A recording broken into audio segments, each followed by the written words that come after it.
ter direito a esse conjunto de benefícios, o participante paga contribuições mensais ou de uma vez só, podendo fazer também aportes adicionais, mesmo quando faz contribuição mensal. Ele pode contribuir mensalmente e decidir, vou fazer um aporte adicional, porque isso vai aumentar a minha provisão matemática de benefícios a conceder, portanto aumentará meu benefício futuro, como um investimento. Mas esse investimento tem custos. O participante incorre em dois tipos de custos. Incorre na taxa de carregamento. A taxa de carregamento é um percentual da sua contribuição mensal.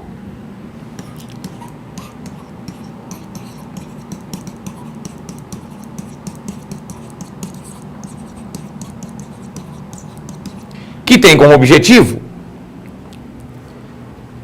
arcar com os custos de manutenção do próprio plano. A chamada receita da entidade aberta de previdência complementar é a taxa de administração. A taxa de administração, ela é cobrada anualmente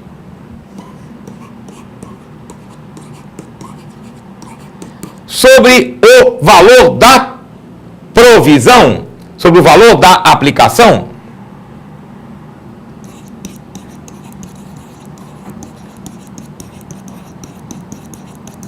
Da mesma forma como é cobrado em um fundo de investimento. Até porque as entidades de previdência privada complementar alocam os recursos das provisões em fundos de investimento, que investem esses recursos no sentido de gerar aquela rentabilidade necessária para garantir os benefícios contratados. E aí vamos ver os diversos tipos de planos que existem no mercado. Nós vamos concentrar em 4 planos. 2 que existiram, são mais tradicionais, mas que não são hoje os mais utilizados. Os planos tradicionais são o plano tradicional propriamente dito,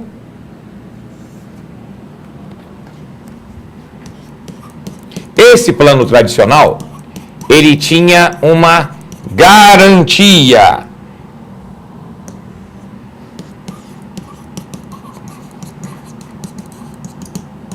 de rentabilidade mínima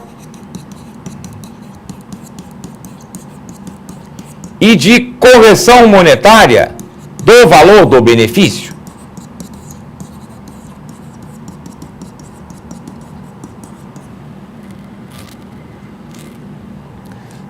Na época, normalmente se utilizava como percentual de correção monetária IGPM mais 6%. Esse valor corrigia a aplicação. Esse plano hoje encontra-se praticamente extinto no mercado, porque a garantia de rentabilidade passou a ser muito onerosa para as entidades de previdência privada aberta, particularmente depois que as taxas de juros começaram a cair, que a inflação tornou-se mais civilizada. O segundo tipo de plano tradicional era o chamado FAPI, Fundo de Aposentadoria Programada Individual. Já era sobre a modalidade de fundo de investimento. Tinha prazo de carência de 10 anos, após o qual poderia haver o resgate ou a percepção de um benefício mensal. Nesse plano, não há rentabilidade mínima.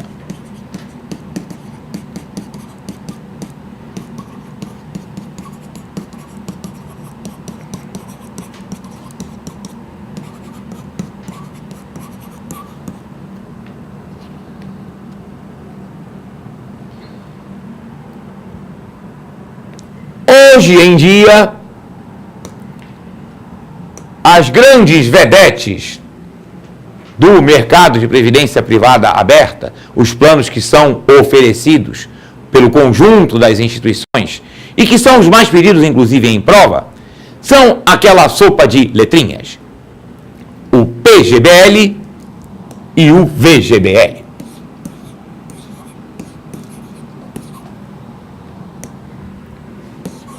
PGBL significa Plano Gerador de Benefícios Livre.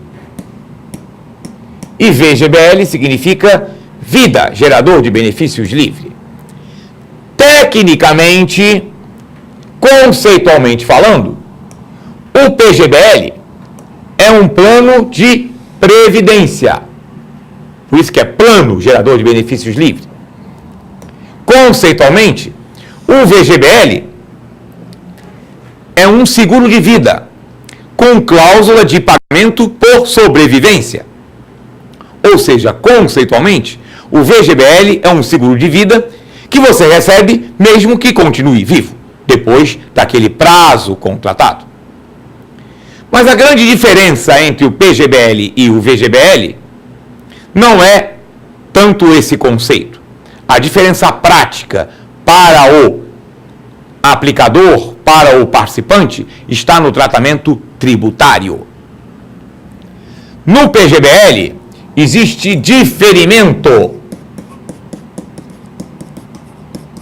das contribuições até o limite de 12% da renda bruta anual.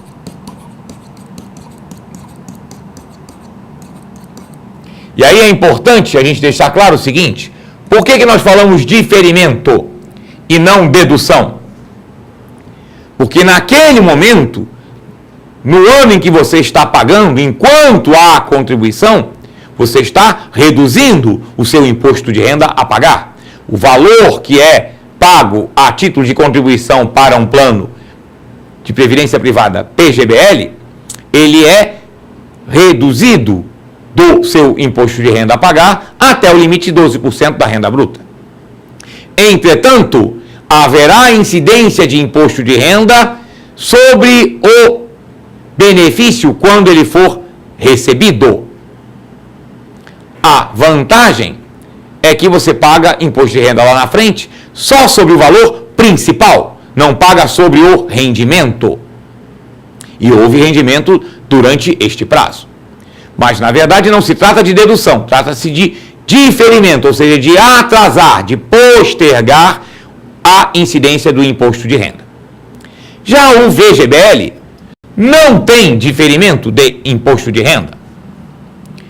Portanto, não há pagamento de imposto de renda na percepção do benefício.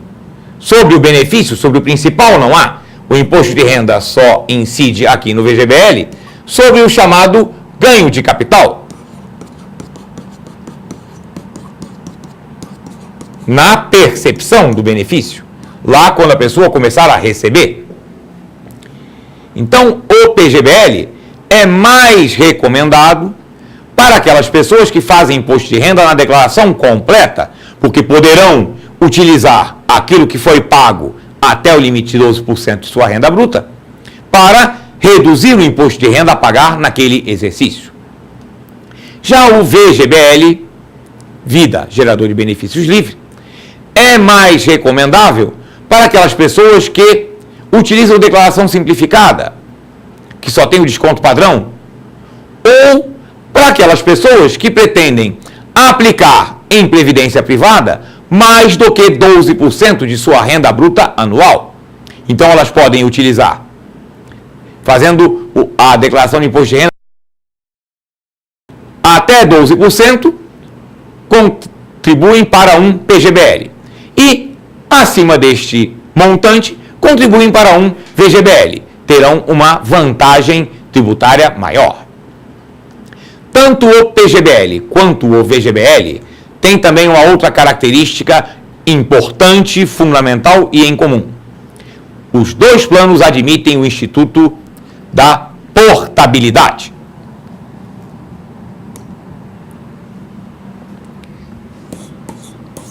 portabilidade é o direito do participante de mudar de entidade aberta de previdência complementar, ou seja, de transferir, de portar os recursos da sua provisão matemática de benefícios a conceder. Lembra que eu comentei em módulo anterior que era importante conhecer a diferença entre provisão matemática de benefícios a conceder e provisão matemática de benefícios concedidos? Porque há direitos que só se aplicam na provisão matemática de benefícios a conceder. Um deles é o resgate, o outro é o saldamento e o terceiro é a portabilidade. Só é possível portar enquanto o participante não está recebendo, enquanto ele está capitalizando. Ele, a qualquer momento, enquanto estiver ainda contribuindo para o plano, ele pode transferir o volume, o total da sua provisão matemática de benefícios a conceder de uma entidade de previdência privada para outra. A única restrição é que essa portabilidade tem que ser entre planos do mesmo segmento. Ou seja, se ele tem um PGBL, ele pode transferir para outra entidade, mas o outro plano tem que ser também PGBL. Se ele tem um VGBL, ele pode transferir a provisão matemática de benefícios a conceder da entidade onde ele tinha contratado para outra, mas tem que ser um plano VGBL. Há, como sempre, uma exceção a essa regra, porque a portabilidade é permitida, inclusive, para entidades fechadas de previdência complementar.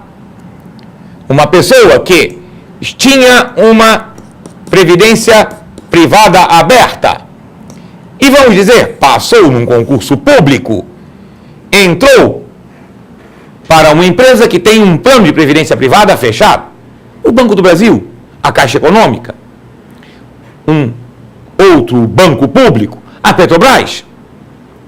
Este indivíduo pode fazer o seguinte: vou transferir esse recurso que eu acumulei para a minha conta individual na minha previdência privada fechada. Isso é possível.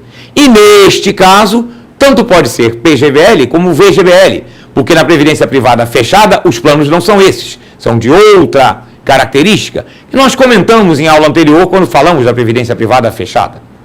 Então, é importante que você guarde o seguinte: os planos PGBL e VGBL têm garantido o Instituto da Portabilidade, que pode ser a qualquer momento, durante o prazo de contribuição, ou seja, só é possível transferir a provisão matemática de benefícios a conceder, e para uma outra entidade aberta de previdência complementar, só é possível transferir entre planos do mesmo segmento e do mesmo titular.